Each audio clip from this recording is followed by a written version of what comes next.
We're going out live. Hi, Gay USA viewers. Turn that off. Jackie Rudin Rich says that YouTube says the show is airing at 2 p.m. instead of 1 p.m. Oh, he was up fixing the door, so he probably didn't hear you.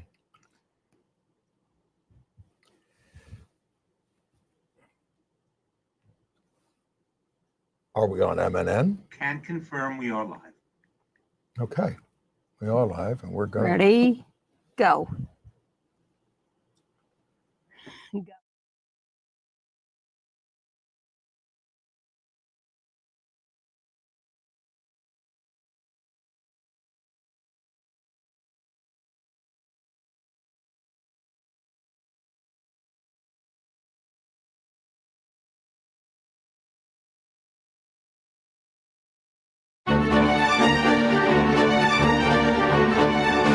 We have to really escalate the noise we make so that we'll be heard.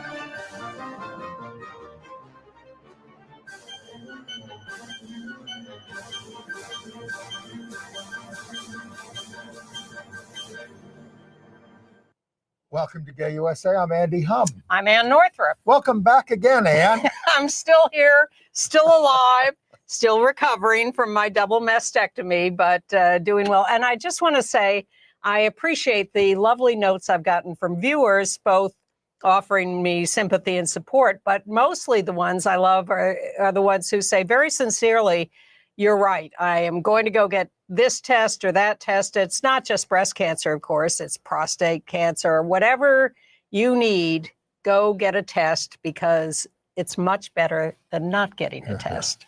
And that's better than a lot of the news this week. And we'd like to start with positive news, but the headlines really are terrible. The Supreme Court this week allowed the Trump ban on transgender service members to go into effect while the case is still being adjudicated. And Hegseth celebrated with vulgarity and bigotry. Well, he's on the edge with Trump, so he has to re-establish his bona fides. As a bigot. We'll show you that. And Trump has said to LGBTQ people, drop dead. He scrapped more than $800 million worth of research into the health of LGBTQ people. I don't hear that many people coming to our defense, and it's disturbing. Well, not yet. In Florida, though, this is good news. Every anti-LGBTQ bill that was put in the hopper in the state legislature was defeated. Fantastic. And in Maine, more good news. Governor Janet Mills is going to tell us how she and her attorney general beat Trump's anti-trans vendetta against her state. And we're going to hear from out Representative in Congress, Robert Garcia, on the plight of Andre Hernandez Romero, the 19-year-old gay stylist who was sent to the El Salvador gulag by Trump. And the fight continues. RFK Jr.'s Health and Human Services Department releases a bogus report on gender-affirming care, laying the groundwork to bring back conversion therapy for trans youth. Who wrote that report? Maybe him. It's anonymous. That's the point. Trump has true. defunded the National Endowment for the Arts entirely. No more NEA. Well, you know, if he knocks out everything, then we won't have to pay taxes because there'll be nothing to pay taxes to. The military. And we'll just, we're going to ignore them. Anyway, is there still a place for LGBTQ artists at Trump's Kennedy Center? The Catholic bishops finally go after Trump, but just for his anti-Catholic trolling. He loves to provoke people. We mourn the losses of singers Jill Sobule and Andy Bay. Police in Brazil thwarted an anti-LGBTQ attack on a Lady Gaga concert. Gaga Cabana. That's what it's called. In Australia, as in Canada, the progressive government was returned to power because everybody's so revolted by Trump's hostility. A A man died in ICE custody in Arizona from untreated HIV infection. This is apparently not uncommon. And a gay playwright has won the Pulitzer Prize for drama. And we'll give you the LGBTQ angles on the Tony nominations, including Jonathan Groff, who really scored in a new musical about Bobby Darin. And the Met Gala, too. Yes. So, again, there are a couple of cases that we've been winning at the lower courts on transgender folks in the military, and that there was an injunction against throwing transgender people out. Let's take one step back. Trump came into office, reversed the Biden policy, put out an executive order saying no trans people can serve in the military, but we're not going to call it anti-trans. We're going to call it anti-gender dysphoria, because anybody with that is a liar and unfit to serve. Right. So then all the trans people in the military went to court and said, this is wrong, unconstitutional, it's a lie. And we won every case at the lower court. And then the administration went into the Supreme Court and said, on an emergency basis, you must overrule these lower courts and let Trump's ban of military trans people take effect. So just, and this is not a, there was no written decision. It was just, we just knew that. Well, because it was just an emergency order to let Trump's ban go into effect while the cases are still being adjudicated in the lower courts. And here is how Secretary of Defense Pete Hegseth celebrated that decision. No more pronouns. Can't hear. No more climate change obsession. No more emergency vaccine mandates. No more dudes in dresses. We're done with that shit.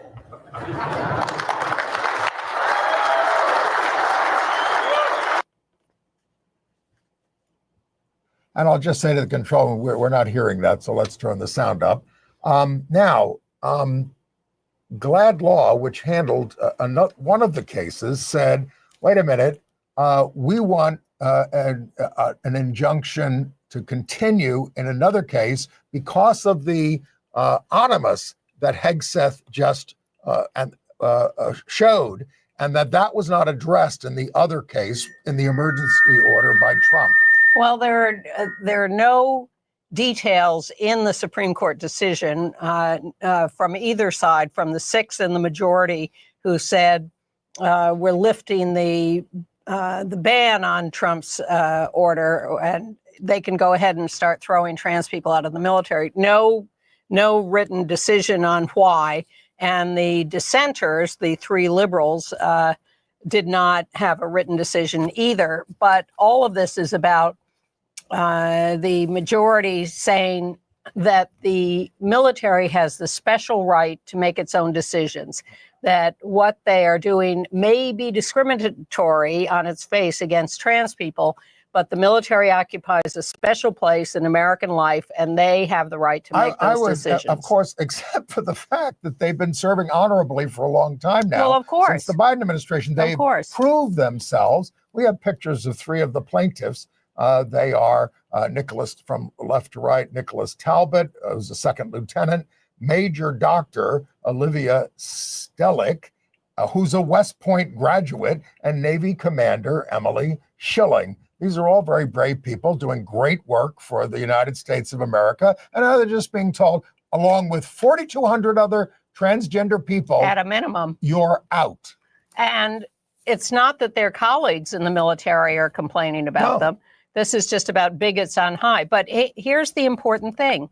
How they are performing has no bearing on any of this. It is not about their performance, and going into court and proving their great performance is not going to make a difference, because the only question on the table is whether the administration has the right to make this order. They don't have to prove it's valid or useful. All they have to prove is that they have the right as commander-in-chief to make this order. And that is what the majority on the Supreme Court is deciding in overturning the temporary restraining order.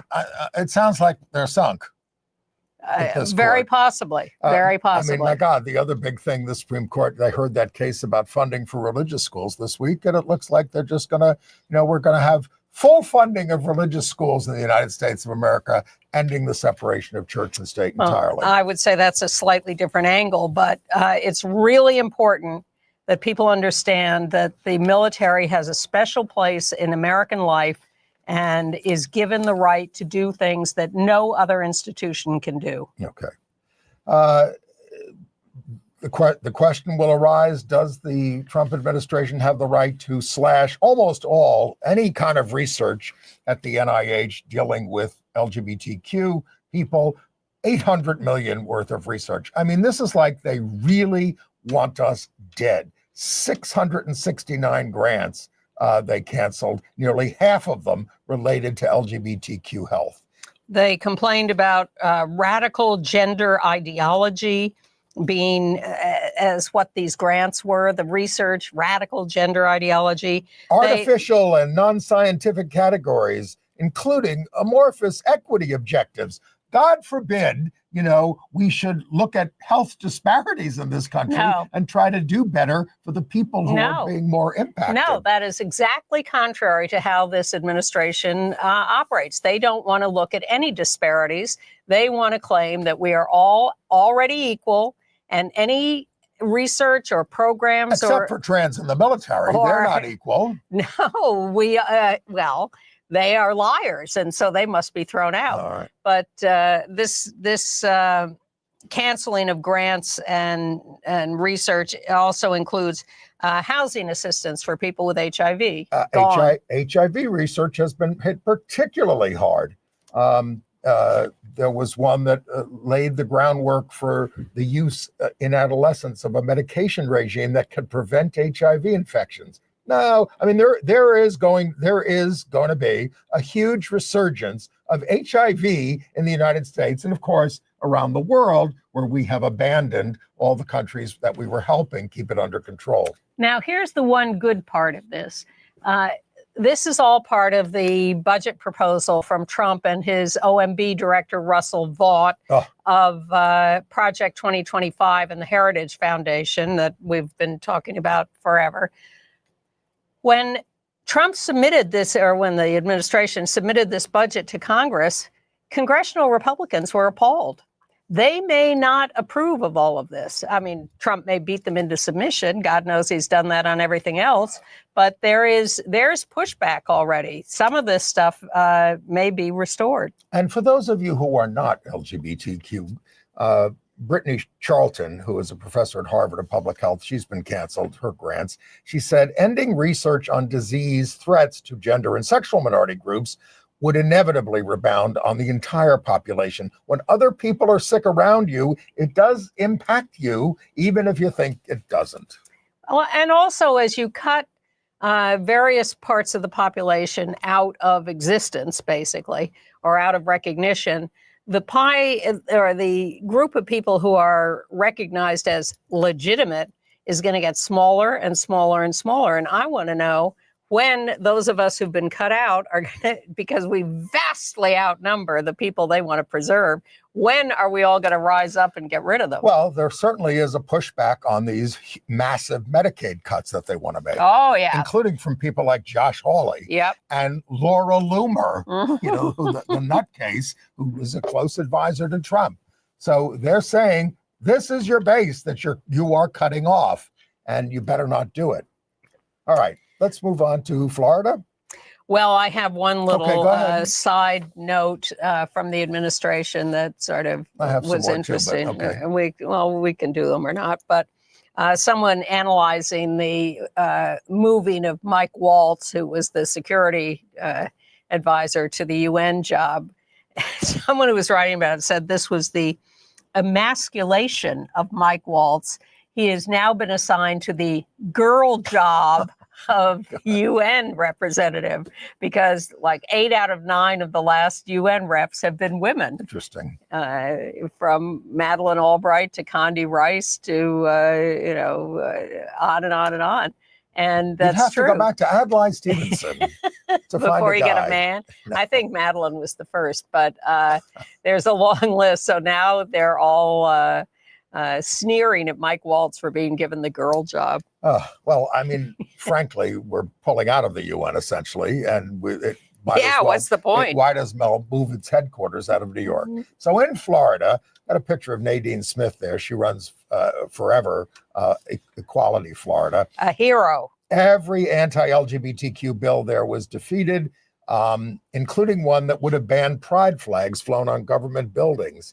So now this year, that's only 4 bills that were defeated, but that's because last year there were 22 proposed and they defeated 21 of them. Right. So the right wing has seen the error of its ways and has pulled back. But this year the count is 0 for the right wing. Another one that was defeated would have prevented governments from using the preferred pronouns for people who are transgender, and other bills targeting DEI. So, and look, they were on the ground in Equality Florida, 400 activists lobbying, 16,000 emails. It doesn't just get done. You have to do it. They have made a very concerted effort over the last few years because Florida, with DeSantis, how are you going to get past them and the all Republican legislature? But that's how relentless Equality Florida has been. And congratulations and thank you to them for their great work. And you can see that it can pay off if you work hard enough and have enough people doing it. And we've told you all about how Maine Governor Janet Mills has stood up to Trump. You saw her do it right there in the White House in a governor's meeting where she said, "I'll see you in court. You're trying to go after me and my funding." And they did go to court, and she's going to explain here how they won. I stood in the White House, and when confronted by the President of the United States, I told him I'd see him in court. Well, I did see him in court, and we won. I am so pleased to say that Aaron Fry's able representation of the state of Maine has resulted in a binding agreement by the U.S. Department of Agriculture, Brooke Rollins and all of her staff, whereby they agree to refrain from freezing, terminating, or otherwise interfering with the state of Maine's access to USDA funds allocated to any official or agency or department of the state of Maine based on alleged violations of Title IX. This resulted from a USDA letter on April 2nd from Brooke Rollins, which I have described earlier to people as something that smacked of a ransom note written by a school child. A demand letter that was outrageous at the time, remains outrageous today. We immediately filed suit 5 days later, filing a complaint and a motion for temporary restraining order. And 4 days after that, federal judge John Woodcock, a seasoned, decades-long serving federal judge in Maine, issued a 70-page opinion, a decision that issued a temporary restraining order against the United States Department of Agriculture based on his conclusion that the state's likelihood of success is extraordinarily high, one of his many conclusions in that decision. We're very pleased to receive that decision.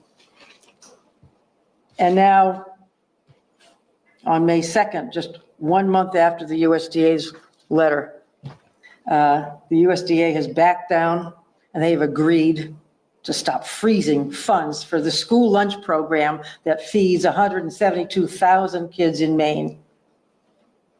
Freezing without due process. Freezing without any rationale. Freezing without any congressional basis. And so I want to thank the Attorney General for achieving this result. And it's good to feel a victory like this. We took them to court and we won.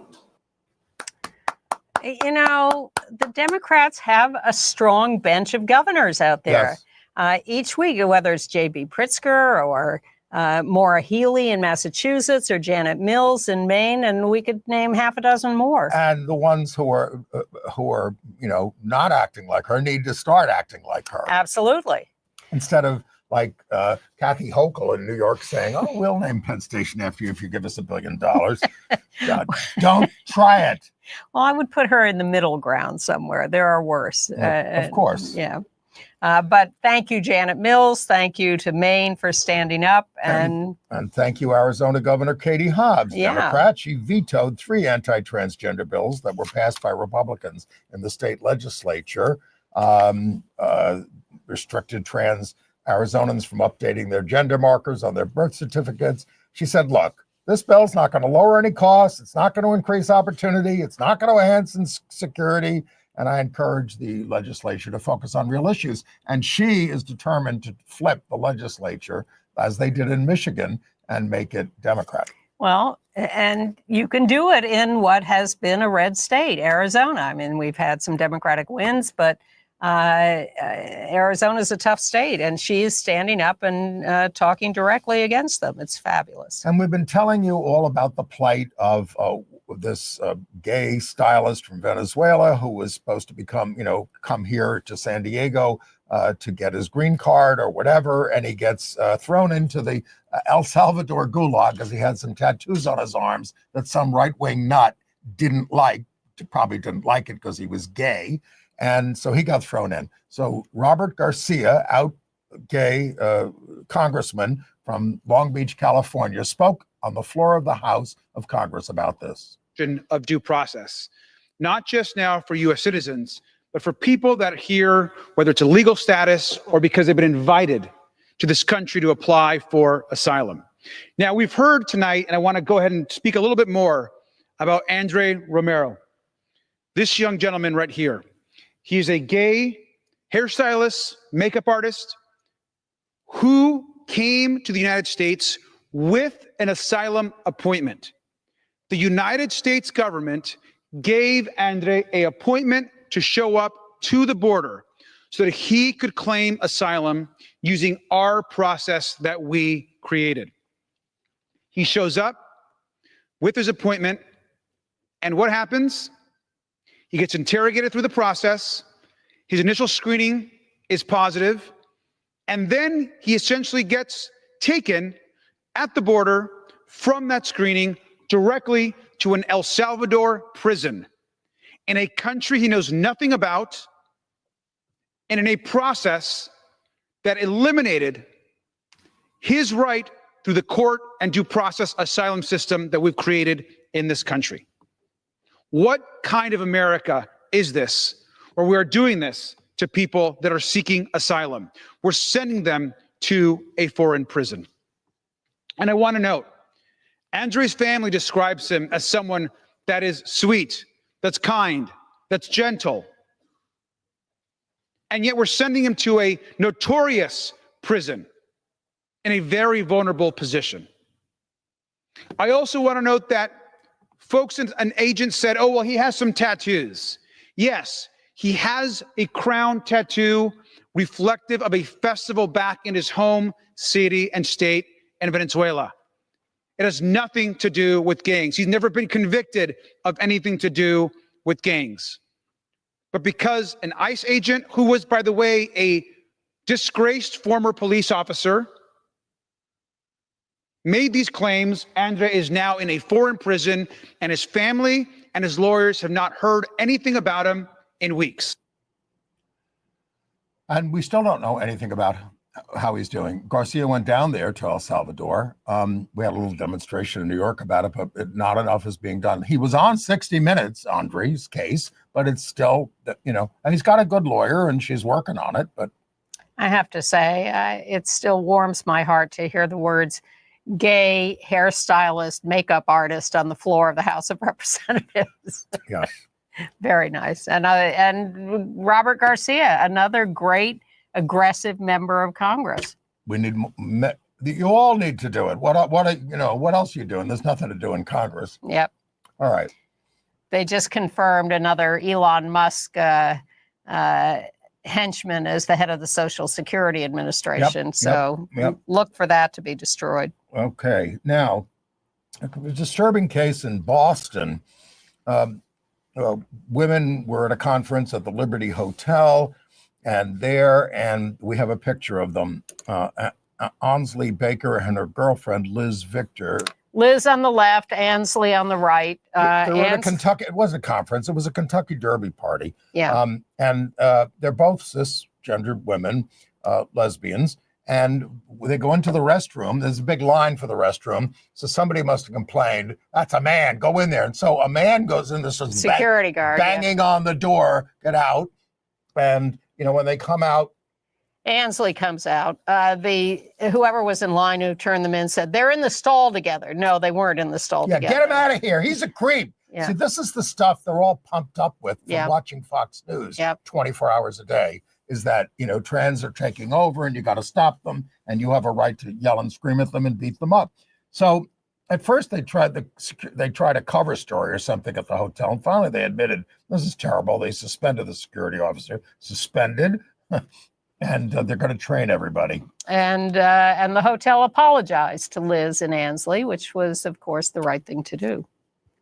And then there's this horrible, the Health and Human Services under Robert Kennedy is hell-bent on ending gender-affirming care for young people. So they issue this lengthy but anonymous report basically endorsing conversion therapy for transgender youth, full of lies. It's a follow-up on the Cass report done in England, which was also bad, but this is even worse because the Cass report at least said that some people need some treatment and are helped by it, hormones or whatever.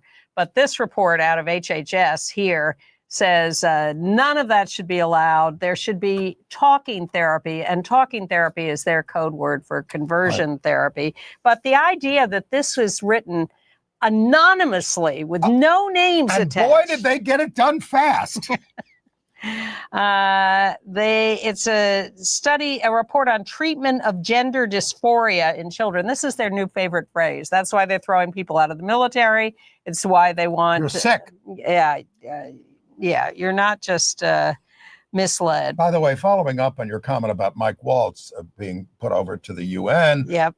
Who's going to take over at as the national security? They're looking at Rick Grinnell, who is at the Kennedy Center. Yeah. He's a self-hating gay man. Yeah. And speaking of the Kennedy Center, I said last week that LGBTQ artists should boycott Kennedy Center, but the Leonard Bernstein's children, there they are, and an old picture, of course.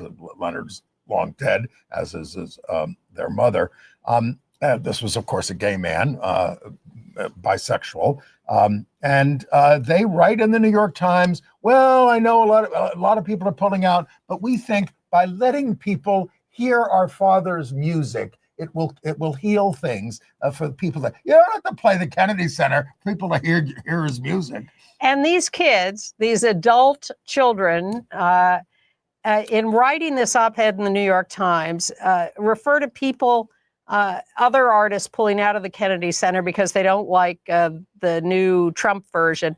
They never once say that their father was gay or bisexual as a reason for his heirs to pull his music out of performance. Or as we reported last week, all gay events at the Kennedy Center have been canceled. All the World Pride events have been canceled. Yes. And where's the solidarity with your daddy? Maybe we ought to call up Rick Grinnell and say, Leonard Bernstein was gay. They say that, whatever royalties we make, we'll give it to the ACLU.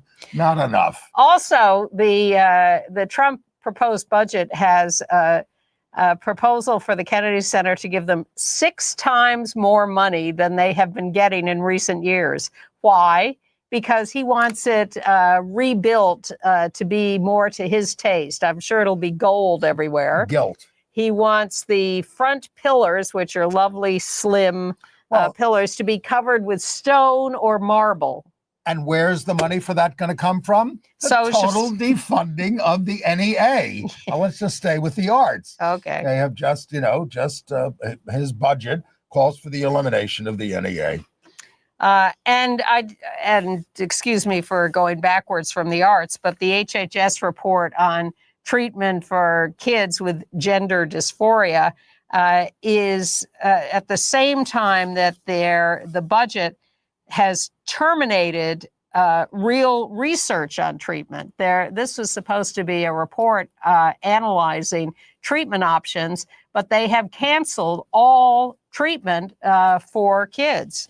Now they don't give a damn about anti-LGBTQ bigotry, but they're trying to act like they care about anti-Semitism, even though the Republicans are basically an anti-Semitic party at this point. And they're passing this anti-Semitism bill through the Congress with a lot of Democratic support, which would essentially say that criticism of Israel can be defined as anti-Semitism. So that's the thing. That's the horse that they're riding. And it's just, although, hold it, they had to add a clause that said, saying that the Jews killed Christ is not anti-Semitism. This was on behalf of Marjorie Taylor Greene. They put that in the bill. Because that's her line, I guess. Christ killers. Oh, and to go back to Come on. All right. What could be more anti-Semitic? Yeah. Well, here I'm going back to the military for a minute, too, because in Illinois, Leanne Withrow of Springfield, who is a civilian employee of the Illinois National Guard, but a former staff sergeant in the Guard and the winner of many awards, including the Abraham Lincoln Medal of Freedom, trans woman, is filing a class action complaint against the Army National Guard because of the Trump bathroom policy that will not allow her to use the women's restroom at the Illinois National Guard headquarters, or anyone else to use the restroom appropriate to their gender presentation. Okay. And going back to cuts to youth, they're cutting the, this is a correction. We said that they're cutting funds for the suicide prevention hotline, the 999 line, especially for LGBTQ youth. And we gave a Canadian number that said that they were going to pick up the slack. This was reported online, but it turns out not to be true. That number is for Trans Lifeline. It's not a general suicide prevention for youth. All right. So yes, you mentioned that the Supreme Court looks like it's going to let Oklahoma spend public money on religious charter schools. Right. Completely religious, very little control. And Oklahoma's Ryan Walters, the education commissioner, says that he's still pushing Bible in the curriculum in these schools. And now he wants the social studies curriculum to include discussion of how the 2020 election was stolen from Trump. That's right. But at least the Attorney General of Oklahoma was there in the Supreme Court defending the separation of church and state, for goodness sake. Speaking of church and state, the Catholic bishops are all of a sudden, they're upset with Trump over mocking the Pope. You know, everybody saw this thing that Pope dressed up,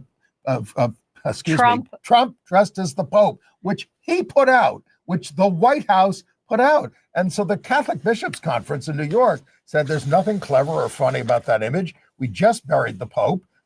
You do not mock us. Although Cardinal Dolan, when he was asked about it, said, "Oh, I don't know what you're talking about." Trump loves to, as they say, poke the bear. And this is his way of getting everyone up in arms and ignore all the other issues we're talking about. And I think he was really successful in doing this here. They were even condemned. He was even condemned by the Ancient Order of Hibernians. Well, our old nemesis there in the conservative Irish. They're not that conservative anymore. I'm a little offended by the extent to which this conclave is getting the coverage is just unbelievable. It's worse than the Kentucky Derby over the weekend. They're going after all the possible. It's a costume drama. They're both costume dramas. Oh my God! But the thing is, it's not even a drama. All they could show on television was guys going up and reading the same thing, saying, I'm not gonna say anything. I'm not gonna say anything. I'm not gonna say anything. That's all they were showing for like an hour. And then the doors are gonna close and you're not gonna know what's going on. It would be great if now I don't even want the leaks. I don't care. Right. Exactly. This is, it's half the programming on all the news shows now. It's our special correspondent in Rome. Costume drama. Well, it's just nonsense. In San Antonio, they're having a mayoral runoff on June 7th between out lesbian U.S. Air Force Undersecretary Gina Ortiz-Jones, a Democrat, and the Republican former Texas Secretary of State Rolando Pablos. She got 27% of the vote in the first round, and Which was the most of any candidate. Got 17, and I think the other also-rans were also Democrats, so it looks good for her. That would be great. San Antonio has done some progressive things in recent years. Yeah. And then out lesbian Angie Craig has declared for the United States Senate for Minnesota as Tina Smith retires after next year. But she's not in such great shape in the vote because the lieutenant governor, Peggy Flanagan, who is a native American, yes, has twice as many votes as her in the polling so far. Yes. This is where Tim Walz is the governor, and Flanagan was talked a lot about last year because she would have taken over as governor of Minnesota if he'd been elected vice president. So she's got a little head start there. But Angie would be the first out lesbian mother in the Congress. Really? Yes. Of any of them? Well, and in the Senate, she's in the Congress. You mean in the Senate? Well, she's running for the Senate. She's already a mother, and she's already in the Congress. You're right. She is the first out lesbian mother in Congress. She is a popular figure in Minnesota. She's done very well, but it's going to be a tough race with her against Peggy Flanagan for that Senate seat. Update on the Republican mess in Virginia, where they went after the Republican candidate for lieutenant governor, John Reed, because he's gay, and they said he was going to porn sites or something. Basically, it's that kind of a scandal that the governor, what's his name? What's the governor's name? Youngkin said you should resign, you should step down. Everybody's had to pull back. Although the new candidate for governor, who is the lieutenant governor now, Winsome Earl Sears, she doesn't want to touch this with a 10-foot pole. Whatever she says, he's made up his mind. He's going to stay, but she's very anti-LGBTQ. We hope this brings down the ticket. But former Governor George Allen, no friend to our community, horrible. Of course, he's standing up for John Reed. Strange. All right, in New York State, a couple of things going on. In the Senate Education Committee in the New York State Legislature, the committee has just voted out to go to the floor a bill that would, that says it would be okay for cities to bar trans kids from sports events. And this is weird because the Democrats control the Assembly and the Senate, but and this is the Senate.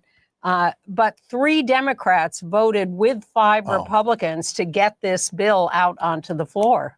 Well, so, I think we can stop it in the Assembly, I hope. The Assembly also passed a death with dignity bill for the first time. And it's just scary when Democrats in New York State's legislature start voting that way. And in Saratoga Springs, New York, good news there. The city supported trans and gender expansive students. So now the U.S. Department of Education is coming into Saratoga Springs to investigate them because the federal government wants to stop everything at every level, no matter how big or small your town is. What are they going to do to the city of Spokane, Washington? They passed an ordinance enhancing protections for LGBTQ people with a focus on protecting trans folks. They updated the Human Rights Code to define gender-affirming care and ensure equal protection for LGBTQ people.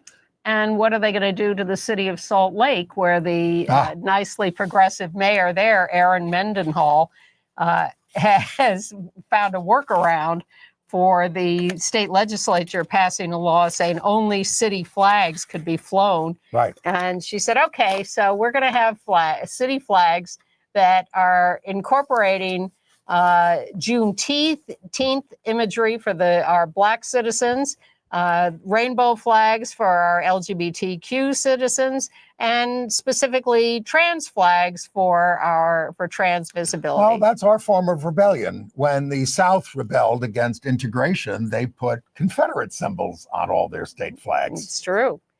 Well, that's what's happening in Salt Lake City. Okay. And we should just let you know that Reclaim Pride here in New York, which runs the Queer Liberation March, the alternative, non-commercial parade on Pride Day on the last Sunday of June, June 29th this year, has come out with announced its theme and its route for the march. Resist, reclaim, rejoice. I like that. And so we assemble at 11 a.m. at the New York City AIDS Memorial, not down at the Stonewall, AIDS Memorial, which is 7th Avenue there on 12th Street, and then marching north to what is called Lenape Circle, the Lenape people were the original people in Manhattan. But you may know it as Columbus Circle. It's also where the Trump International Hotel is, so Yes. it has a point. So I'm sure there will be a protest at that point and then dispersing into Central Park. They're putting up a new website soon, queermarch.org, so you can check for that and get all the details. Okay. And we'll be in Brighton Beach this weekend, Saturday, on the 10th. gathering at 11 a.m. on the boardwalk there in Coney Island. Yep. There'll be a notice about this in our email. Sign up for our email. We got lots of news in it. We got some extra things. Go to gayusatv.org and you'll see. We have Angie Craig's video this week that is quite wonderful and shows her wife and kids. Right. Yeah. And But Brighton Beach on Saturday on the boardwalk at Brighton Beach at the Riegelman boardwalk. Okay. And somebody who And we're marching for trans immigrants who cannot march for themselves given the Trump that's administration. one of the reasons we're going. Yep. And St. Louis, trans Kelsey Elam, E-L-E-M, 25, shot dead by her boyfriend after an argument. The family said that it escalated into the man they call Tino punching Elam so badly in the mouth that she started bleeding, and they tried to get help, and then her gunshot was heard, and she was dead. It's a very tragic story. She was someone who had worked so hard. She had 2 jobs. She had her own apartment. She had her own car. She was really ambitious to live a successful life. She wrote a social media post just the other day. My transition was so epic. It was a surprise to me, but a surprise to y'all. And she said, now I'm happy enough to embrace it. It took a lot for me to get here. I'm now dead. 25. And in Minneapolis, Minnesota, a tragic house fire has taken the life of Jill Sobule at age 66. Freak fire. She was the famous singer-songwriter who did I Kissed a Girl in 1995. This is not the Katy Perry version. Right. Katy Perry stole the title, but this was the original I Kissed a Girl. And the first out gay song to hit the Billboard Top 20. She was an activist. She did songs about capital punishment. She was due to perform next week. She also anorexia, MAGA. There was a stage show of her songs that was in 2023 called F, 7th grade, which was nominated for a Drama Desk Award. She was openly bisexual and very popular as a 70s kind of liberated person. And then Andy Bay, B-E-Y, a jazz singer, pianist, and composer whose silky, rich bass baritone and 4-octave vocal range placed him among the greatest interpreters of the American songbook since Nat King Cole, died at the age of 85 in New Jersey, a black man singing jazz, a field in which women had long dominated. He was out gay and out about being HIV positive. Yeah, 30 years ago, he came out about being HIV positive. And Nat King Cole was his hero. And he was, as a black jazz singer, he was thought of as sort of unusual because he was doing more Nat King Cole type songs as well as soul and R&B songs. And in terms of being out, he said, you have to kind of put yourself out there if you're going to make somebody believe something. Interesting. And then in New York, Stephen Moe Hannon, 78 years old, actor, died of a heart attack, leaves his husband, Gary Woodland. He was in Cats. He was had 3 roles in Cats. Was a street busker, was in the original, not the original, but the modern original production of Pirates of Penzance. We'll get to the latest production And also later, but he 1981. also did a Jolson musical. Yeah, so those are those for this week. Okay. International news. By the way, in terms of the papal election, Cardinal Tobin of Newark, who's supposed to be one of the quote-unquote liberals, but none of them are, he was famous as a young priest for working with people with AIDS in Chicago. He's one of the cardinals here. He said, I don't see a compelling theological reason why the Pope couldn't name a woman cardinal. Exactly. But others can. Others can see a theological reason. You can see under all those cassocks, but there don't seem to be any. Not that we know of. In Greece? Oh, gorgeous wedding picture of a lesbian couple in Greece. The first to get married in Santorini. They're from Brooklyn. Carly Powers sorry. No, that's Brooklyn wrong. Their name. names are Brooklyn and Carly Powers. They're from Texas. And they're the first same-sex couple to marry on the island of Santorini. Same-sex marriage was legalized in Greece in February of 2024. It's just a lovely picture. All right. In Rio de Janeiro, the civil police say that they thwarted a planned bomb attack by a hate group targeting children, teens, and the LGBT community at Lady Gaga's record-breaking concert held at the Copacabana Beach this week that drew over 2 million attendees. My goodness. Well, it's known as the biggest concert ever. It was an elaborate plot. They discovered explosives, Molotov cocktails. They caught these characters. Targeting the LGBTQ community and kids. They were going after kids, too. Yeah. They must have done an elaborate undercover operation to find them. Right. In France, a Senate bill acknowledging the legal persecution of 10,000 gays, mostly men, from 1945 to 1982 was adopted. It still has to go to the National Assembly. The right wing succeeded in defeating proposals to add reparations to it. So it's just sorry.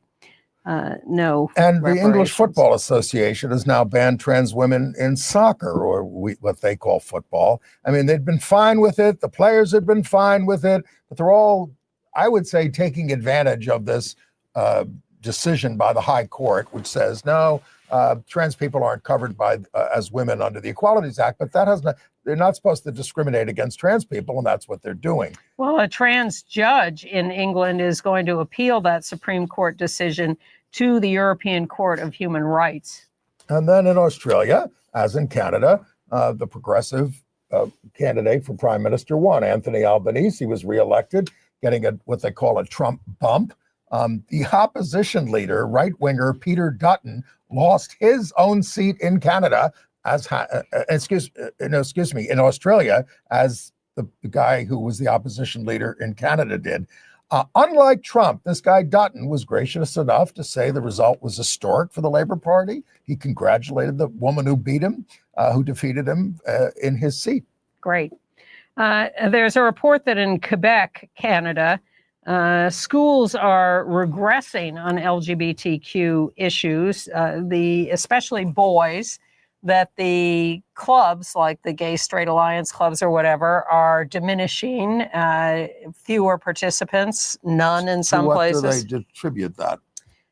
Fear, or we're more integrated, perhaps? Well, except it's like I have friends who don't go to gay bars anymore. They just go to bars. Well, except part of the report is that pride flags are being attacked. Oh. So that's not good. And speaking of flags, since we're carrying that through line today, the Eurovision Song Contest is banning performers from incorporating pride flags in their performances.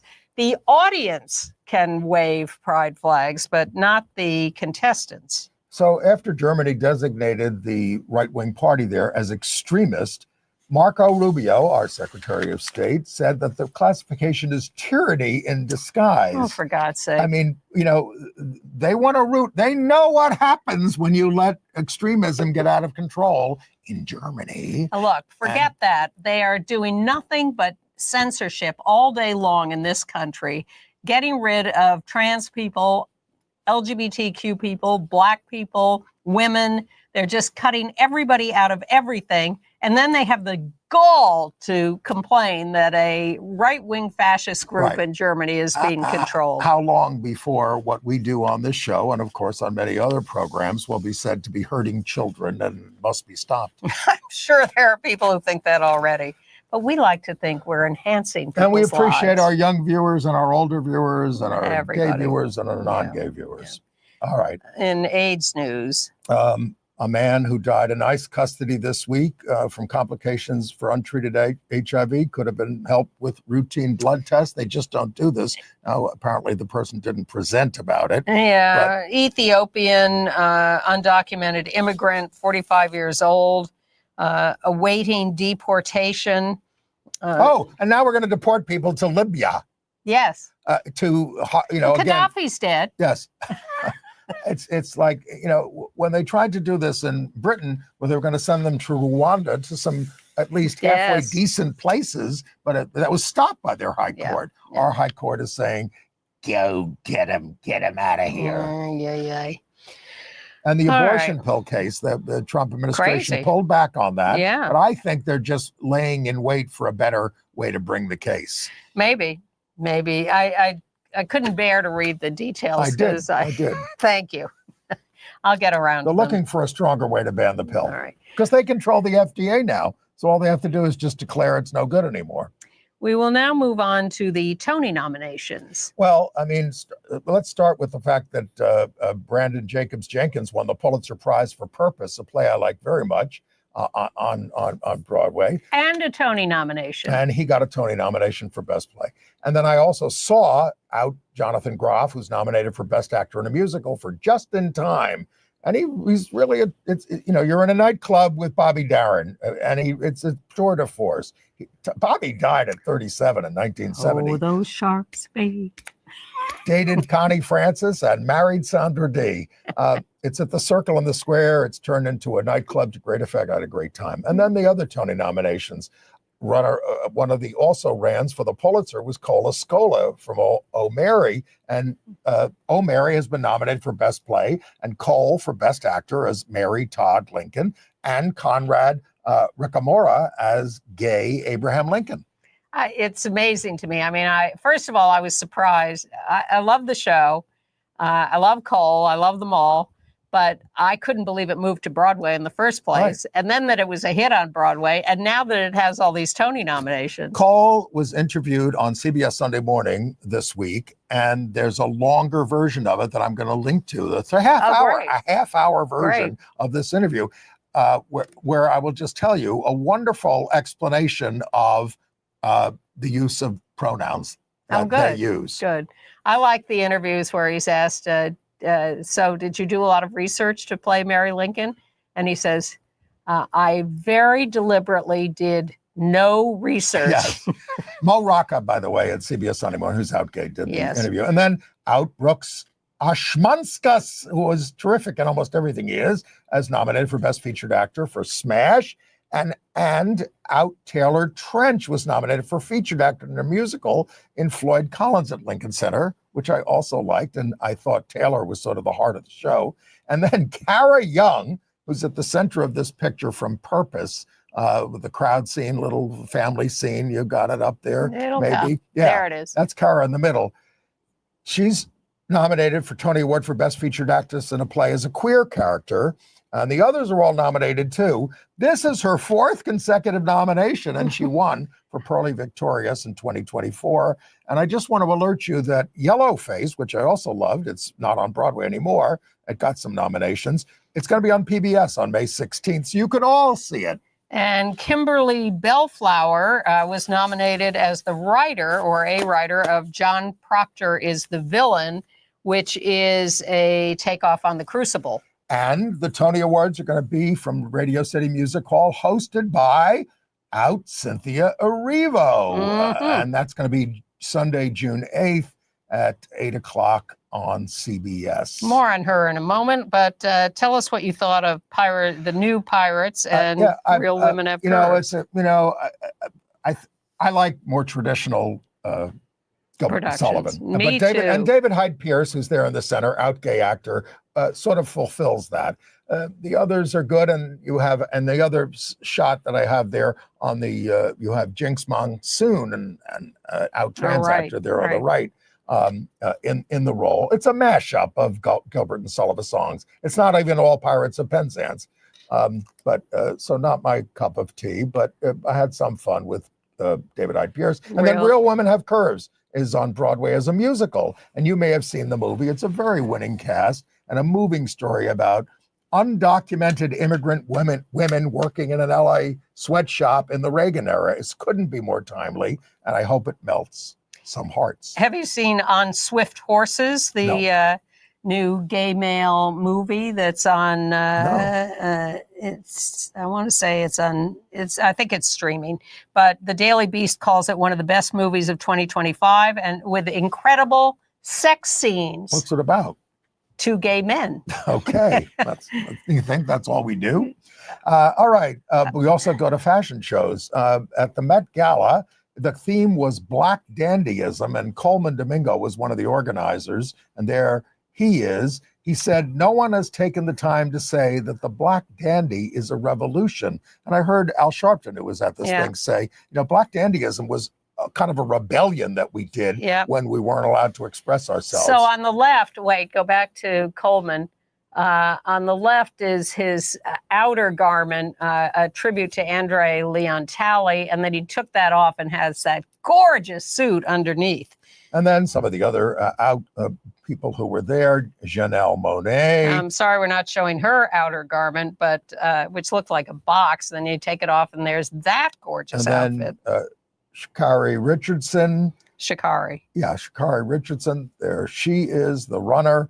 And then Cole again. This is how Cole showed up at the Met Gala. And then Cynthia Erivo's costume there. They're everywhere. They're everywhere. And Barry Diller is out officially. It's... Please. Well, there have been a good many men in my life. There's only ever been one woman. He's writing a book. He wrote a memoir. He comes out and I'm gay. He's 83 years old. We've all known it for 60 years. Even Diane von Furstenberg, his wife, says, I knew it. He says, he talks about the quiet suffering he felt by hiding. The guy is rich as Croesus, and a fear of exposure that stunted any chance of my having a fulfilling personal life. Oh, boy. And then the book is all about him and Diane. The excerpt from the book is all about him and Diane and nothing about the men. Should we show our little 17 seconds on Celebrity Wheel of Fortune? Matt Walsh, who's on HBO. LGBTQ affirming books to public school libraries so that all kids can feel seen and heard. Because let's get to the business of winning more money here. Okay, grab those. Pat Sajak changes the topic very quickly. He does not like gay people, Pat Sajak. Oh, there have a lot of gay people on the show. Now, speaking of liking or disliking, Luigi Mangione, the killer of the health executive, who's become so popular for some unknown reason. Well, a folk hero of sorts. Well, he's a murderer. They're doing a play that's playing in San Francisco in June. Luigi the musical. It's sold out. Well, this is America today. Adam Lambert will play the role of Judas in the Hollywood Bowl's production of Jesus Christ Superstar, opposite Cynthia Erivo as Jesus.